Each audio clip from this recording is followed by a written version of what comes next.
Chers amis, je ne sais pas si vous le sentez avec moi, en ce premier dimanche de l'Avent, il y a un petit air de fête qui réveille beaucoup de choses chez nous, et nous sommes tous concernés, quel que soit notre positionnement par rapport à la foi. Il y a quelque chose dans ces semaines qui prépare Noël, quelque chose, j'allais dire, de magique, mais quelque chose de beaucoup plus profond. Pour certains, vous direz, ça éveillera les souvenirs de l'enfance, les souvenirs enchantés de l'enfance. Pour d'autres, peut-être la perspective de semaines difficiles, parce que c'est lié à des souvenirs plus douloureux. Mais tous, nous sentons que nous allons vivre quelque chose d'important. Et je voudrais véritablement vous inviter à vous tenir éveillés, à vous réveiller de votre sommeil. La parole de Dieu nous demande de nous tenir éveillés. Éveillés au sens fort, ça s'appelle l'éveil spirituel. Nous éveiller au-delà de ce qui nous préoccupe habituellement. Nous sommes préoccupés de notre travail, nous sommes préoccupés de nos plaisirs, de nos joies quotidiennes. Nous sommes très souvent préoccupés par les soucis de la vie. Et pourtant, il faut qu'il y ait une place pour quelque chose de plus grand. Quelque chose de plus grand, quelque chose de plus lumineux, quelque chose qui va percer la ténèbre quotidienne, la ténèbre de nos vies. C'est la raison pour laquelle vous vous tenez la lampe allumée dans les ténèbres. Je le disais il y a quelques semaines à ceux qui étaient là, eh bien nous sommes tous tournés vers l'Orient. L'Orient, c'est le lieu où le soleil se lève. L'Orient, c'est le lieu où la lumière l'emporte sur les ténèbres. C'est la raison pour laquelle toutes les églises sont orientées. L'Orient, c'est cette merveille que nous vivons chaque aurore, chaque matin, lorsque le soleil enfin nous libère des ténèbres. Et ce temps est précédé par un temps où le ciel s'empourpre, le ciel devient mauve, violet. C'est la raison pour laquelle je suis en violet. C'est la raison pour laquelle pendant 40 jours, nous allons célébrer en violet. C'est le violet mauve avant le lever du soleil. Nous avons les yeux fixés vers l'étoile du matin. Vous savez, cette petite étoile qui, dans la nuit, nous signale le lieu d'où le soleil va se lever. Nous allons faire la fête. Dans quelques semaines, nous allons faire la fête. Et la question que je me pose et que je vous pose, c'est: savons-nous encore faire la fête aujourd'hui? Est-ce que nous avons encore le sens véritablement de la fête? Je vais un peu vous inquiéter. Vous savez que la nuit, dans l'année où il y a le plus de suicides et de plus de consultations de psychologues ou SOS écoute, SOS suicide, etc., c'est le 31 décembre. C'est cette nuit où nous mesurons que le temps passe, où il est comme obligatoire de faire la fête, excusez-moi l'expression, de se bourrer la gueule pour oublier que le temps passe. Et j'ai la peine aussi à penser que le 25 décembre, moi je resterai dans l'église, je n'irai pas faire la fête. Vous savez pourquoi? Parce que l'église est remplie de gens qui sont seuls, de gens qui sentent la solitude, la tristesse du temps qui passe et l'absence d'une véritable fête. Et c'est vrai que l'autre jour, une jeune fille qui avait reçu le baptême récemment, qui était tout émerveillée de la joie de Noël, elle disait: il n'y a rien de plus grand à part Pâques, qui est plus grand encore, et pourtant je vais me retrouver en famille, il va falloir faire l'indispensable soirée où nous allons consommer, et nous abrutir, alors que je voudrais tant que mon esprit, que mon cœur soit éveillé à cette lumière intérieure, cette lumière qui perce les ténèbres, cette lumière qui est la cause de ma joie inouïe, cette lumière qui s'est allumée au jour où j'ai donné ma foi à Jésus-Christ. Chers amis, faire la fête, c'est célébrer ces moments où le temps s'arrête, ces moments où il y a quelque chose de tellement grand que notre vie semble s'ouvrir sur une autre dimension. Vous savez, comme dans le roman que les enfants aiment tant, qui a peut-être enchanté votre enfance, les chroniques de Narnia, cette armoire magique qui s'est ouverte dans le grenier du petit Clive Steeple-Lewis dans son enfance. Il y a une porte qui doit s'ouvrir dans notre cœur, une porte qui n'est pas celle simplement du rêve ou de nos fantasmes à nous, une porte qui s'ouvre sur cette vie plus grande que notre vie. Elle nous est promise à tous, chers amis. Et la fête, c'est arrêter le temps pour dire qu'il y a quelque chose de plus important que ce que nous vivons tous les jours. Il y a quelque chose de plus important que manger, travailler, s'aimer, même entre hommes et femmes. mais il y a quelque chose qui perce comme le temps parce que l'homme a été fait pour cette dimension. C'est le grand philosophe Pascal qui disait « L'homme passe infiniment l'homme ». Comment se fait-il que rien ne me satisfasse dans ce monde ? J'ai mis mon espoir dans beaucoup de choses, j'ai réalisé des projets, j'ai réussi peut-être professionnellement, affectivement, et pourtant il y a comme un goût d'inachevé, comme si j'étais fait pour quelque chose de plus grand, comme si ma vie, telle que je l'ai réalisée, ne me suffisait pas. Ce je ne sais quoi dont saint Jean de la Croix parlait, ce je ne sais quoi qu'on trouve par aventure, et qui est comme une blessure dans le cœur de tout homme. Chers amis, si vous êtes curieux, c'est que quelque part vous êtes insatisfait, c'est que quelque part vous cherchez quelque chose, peut-être que vous cherchez quelqu'un. Il y a au fond de votre cœur une béance, il y a quelque chose que rien de ce monde n'a jamais pu satisfaire. Et ça, chers amis, c'est vraiment le signe que nous sommes faits pour plus que ce que la société de consommation, ce que la société habituelle nous promet, toutes ces publicités, toutes ces promesses d'être rassasiés, d'être gavés, j'allais dire, comme les oies, vous savez, dont on va manger le foie à Noël. Eh bien, j'aimerais que nous ayons faim, que nous ayons soif de la vraie joie, de cette joie qui ne se mange pas, qui ne se consomme pas, qui ne s'achète pas. Vous savez, on va fêter un anniversaire dans quelques semaines. C'est peut-être le seul anniversaire, l'anniversaire de Jésus, il y a 2000 ans, qui est né il y a 2000 ans. Eh bien, peut-être le seul anniversaire qui va susciter la fête. On va le célébrer, on va le fêter un peu partout. Et pourtant, j'ai peur que souvent le principal intéressé ne soit pas invité. Vous me direz, il n'y a rien de nouveau sous le soleil. Il y a 2000 ans, lorsque l'enfant de la crèche est né à Bethléem, il n'y avait pas de place pour lui. Il n'y avait pas de place pour lui à Bethléem parce qu'on était trop occupé de vivre, de travailler, de consommer, de toutes sortes de choses qui nous font passer à côté de l'essentiel. Chers amis, dans la mythologie, autrefois, dans la mythologie grecque, le temps avait deux appellations. La première, c'est la divinité Chronos. Chronos, c'est ce Dieu qui dévore ses enfants. Chronos, ça a donné chronologie. C'est ce temps qui nous dévore. C'est ce temps qui passe, qui n'a pas de sens, qui défile indéfiniment. Ce temps qui se répète, métro, boulot, dodo, espoir, déçu et relevé. Ce temps qui se répète indéfiniment et qui semble promettre des choses qui, inévitablement, vont nous décevoir. « Ô temps suspends ton vol », disait un poète, « si ce temps pouvait s'arrêter, si enfin nous pouvions vivre quelque chose de grand, quelque chose qui soit à la hauteur de ce que mon cœur exige, quelque chose qui soit à la hauteur des aspirations, alors j'ose le dire, que Dieu a mis en moi. C'est Dieu qui a fait que nous sommes insatisfaits, parce qu'il nous a créés à son image, et il nous a créés pour faire une grande rencontre. Chers amis, nous attendons quelqu'un. Voilà le secret de la vie chrétienne. Voilà pourquoi nous sommes en éveil. Voilà pourquoi Jésus nous dit de nous tenir la lampe allumée, debout, comme des gens qui attendent quelqu'un d'important. Il nous dit de ne pas nous laisser engourdir, de ne pas nous laisser endormir, parce que celui qui vient est tout proche, et il va nous ouvrir, ou plutôt il va satisfaire dans notre cœur cette attente que nulle créature n'a pu satisfaire jusqu'à maintenant. Chers amis, le temps de l'Avent, c'est le début d'une nouvelle année liturgique. Figurez-vous que l'Église, on dit souvent que l'Église est en retard sur son temps, il y a au moins une raison pour laquelle elle est en avance, c'est que pour nous, le début de l'année, c'est aujourd'hui. Bonne année à tous. C'est l'année liturgique qui précède d'au moins un mois l'année civile. Alors vous me direz, elle suit un peu l'année scolaire. Mais cette année liturgique, c'est l'année qui est articulée autour de la grande espérance chrétienne. Et cette année, elle a une coloration. Chaque dimanche est différent. Chaque dimanche a sa couleur. Chaque dimanche nous donne une joie, une espérance, quelque chose que les autres ne donneront pas. Je ne sais pas si vous êtes sensible à la beauté de la liturgie. Moi, c'est ce qui me transporte. C'est pour ça qu'il ne faut rien de trop beau pour Dieu. Parce que Dieu nous appelle à lui et nous devons le célébrer comme il se doit.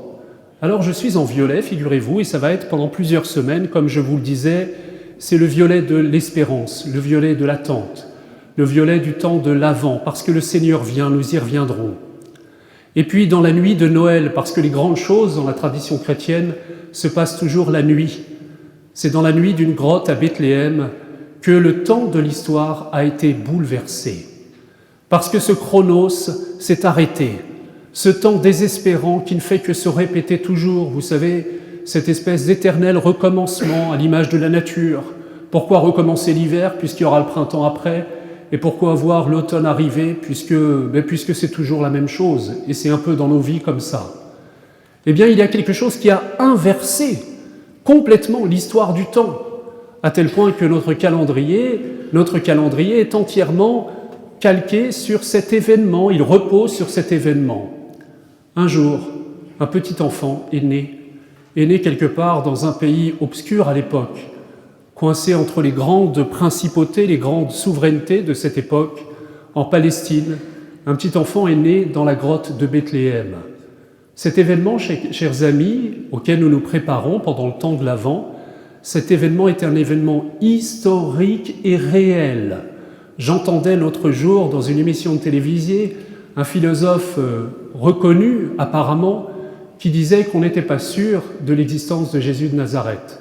Je suis prêt à vous le démontrer avec assurance. Aucun historien sérieux, même le plus athée, même celui qui nie la divinité de Jésus-Christ, ne peut soutenir sérieusement que Jésus-Christ de Nazareth n'a pas existé.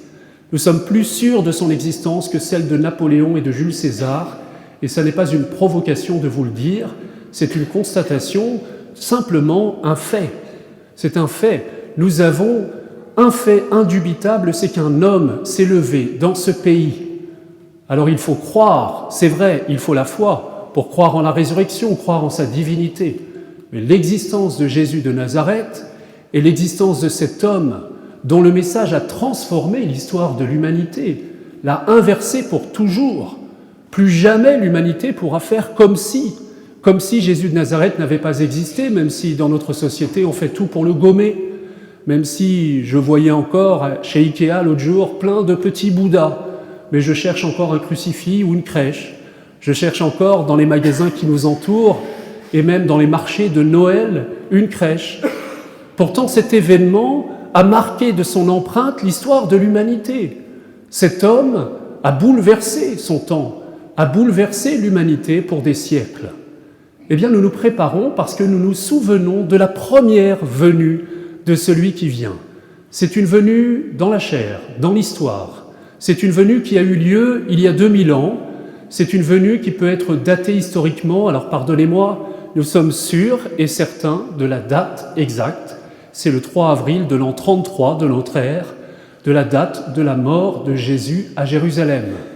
Quant à sa naissance, nous ne savons pas exactement sa date. Il est possible même que Jésus, figurez-vous, soit né avant Jésus-Christ. Ça, c'est l'ironie du fait. Peut-être quelques années avant, certains nous disent 7 ans avant.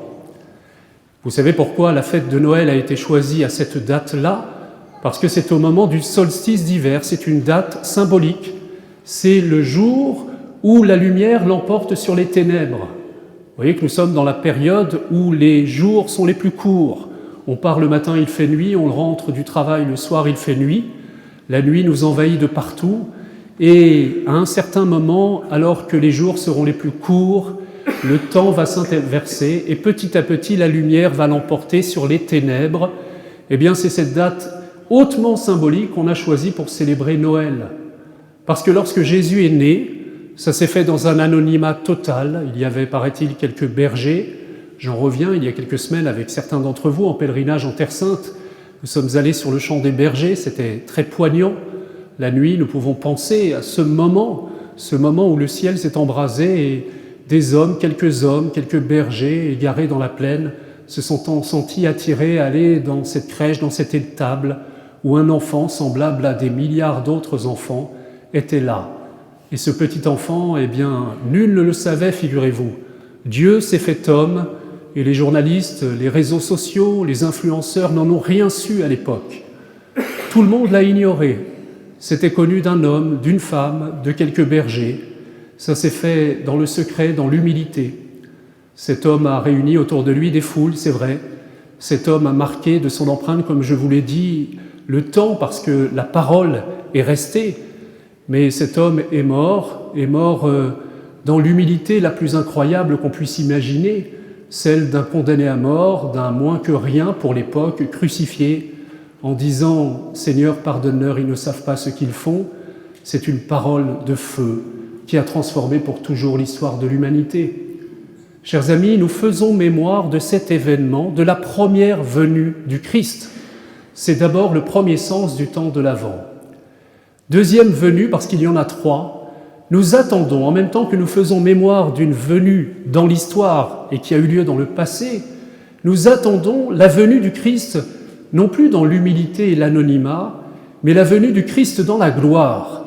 Il va revenir dans sa lumière, il va revenir dans sa toute-puissance, il va éclairer définitivement ce monde, il va supprimer, comme il l'a fait sur la croix et par sa résurrection, la mort, mais non plus seulement en lui-même, dans la personne de Jésus de Nazareth, un homme au milieu des milliards d'hommes, mais cette vie va embraser le monde. La vie, l'amour du Christ va transformer le monde, va embraser. Le mal sera définitivement condamné. Nous attendons le Christ venir dans la gloire. Et c'est le sens de l'histoire. Alors vous me direz, eh bien pourtant les ténèbres semblent l'emporter beaucoup plus efficacement. C'est vrai apparemment. C'est vrai si nous n'avons pas le regard de la foi. C'est vrai si nous avons le même regard que tous les gens qui sont passés complètement à côté de Jésus-Christ il y a 2000 ans. Il y a des gens qui l'ont croisé et qui ne l'ont pas reconnu comme leur sauveur. Eh bien aujourd'hui, je vous le dis, le Christ est présent au milieu de nous. Il vient au milieu de nous. Il faut avoir des yeux pour le voir. Il faut avoir des yeux pour voir cette lumière si limpide, si belle, cachée, mais pour cela, il faut faire de temps en temps le silence. Il faut s'écarter du bruit, du brouhaha de ce monde. Vous savez, je lisais récemment le livre d'un d'entre vous qui disait avec une certaine confusion, à 3 heures du matin, je me suis réveillé et mon premier réflexe, ça a été d'allumer mon smartphone pour entendre une vidéo de plus. Et je me suis abruti. Eh bien moi, je vous propose, quand vous vous réveillez, de rallumer la petite bougie que vous avez reçue et de la poser à côté d'une icône et de vous ouvrir à cette lumière qui est cachée et pourtant qui est si profonde, si brûlante, si vivante, qui est dans votre cœur et qui est la place dans laquelle le Christ veut venir. Parce que je dois vous parler de la troisième venue du Christ, la plus belle. Entre la venue historique du Christ dans le passé et la venue dans la gloire de celui que nous attendons, eh bien il vient, il ne cesse de venir. Je vous le dis, il va venir dans quelques instants. Il va venir dans quelques instants et c'est vrai qu'à Saint-André de l'Europe et le dimanche soir, nous faisons en sorte de l'accueillir avec le plus de ferveur, de beauté, de recueillement que nous pouvons. Et nous mettons tous nos moyens pour cela, la beauté de la musique, la ferveur de la célébration, l'intensité de la prière, parce que c'est fou, figurez-vous, mais dans quelques instants, c'est un morceau de pain, une coupe de vin, qui seront les signes réels de la présence de ce Seigneur, de ce Roi, de ce Dieu qui vient au milieu de nous. Vous savez, il y a une phrase qui, moi, me fait battre le cœur à chaque fois que je la relis, elle est dans le livre de l'Apocalypse. D'une certaine manière, elle résume toute notre espérance. Elle fait dire à Jésus, « Je me tiens à la porte, je frappe. Est-ce que tu m'ouvriras ? Ce soir, je passe, je veux venir. » Comme il l'a dit à Zachée, vous savez, cet homme, ce petit homme qui était plongé dans les ténèbres parce qu'il n'était pas très honnête, parce que tout le monde le rejetait, parce qu'il était trop connu pour le mal qu'il faisait. Et lorsqu'il a entendu parler du passage de Jésus à Jéricho, alors il n'a pas voulu rater l'occasion. Chers amis, ne ratez pas l'occasion. Ne ratez pas l'occasion, il passe. Il passe pour vous, il passe pour chacun d'entre nous. Et je voudrais qu'aucun d'entre vous ne se considère comme trop loin de cette espérance, trop ignorant, trop pécheur. Il est venu pour nous tous. C'est la joie de ma vie de prêtre.